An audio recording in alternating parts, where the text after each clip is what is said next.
जनसंवाद खबर में आपका स्वागत। फल्गु नदी में डूबने से 15 वर्षीय किशोरी की मौत, मौके पर पहुंची पुलिस। दरअसल मोदनगंज प्रखंड के बंधुगंज गांव के समीप फल्गु नदी में डूबने से एक 15 वर्षीय किशोरी की मौत हो गई। मृतक की पहचान सुरुचि कुमारी के रूप में की गई है, जो बंधुगंज गांव का निवासी बताई गई है।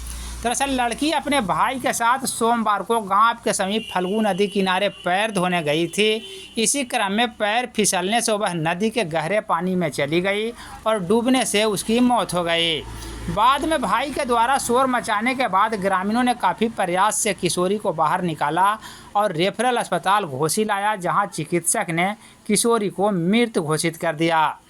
सूचना के बाद घोसी थाना के पुलिस शव को अपने कब्जे में लेकर पोस्टमार्टम को लेकर सदर अस्पताल जहानाबाद भेजा है। तत्काल परिजनों का रो रो कर बुरा हाल है। क्या घटना घटी है, कैसे घटी है? यह नदी पर गई थी भाई बहन, और रोड विष्णु मंदिर के उत्तर कहिए कि पुल के निकट गोड़ धोने गई है, घसक गया तो उसी में एक छोटा भाई था, वही रोना शुरू किया और हल्ला किया। तब लोग जुटे, तब डूब गई थी।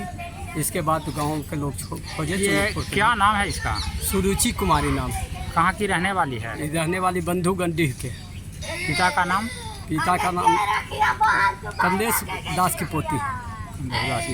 हाँ। आपका परिचय? हमारा नाम प्रदीप कुमार हुआ, ग्राम पंचायत बंधुगंज के मुखिया। कैसे घटना हुई? गई थी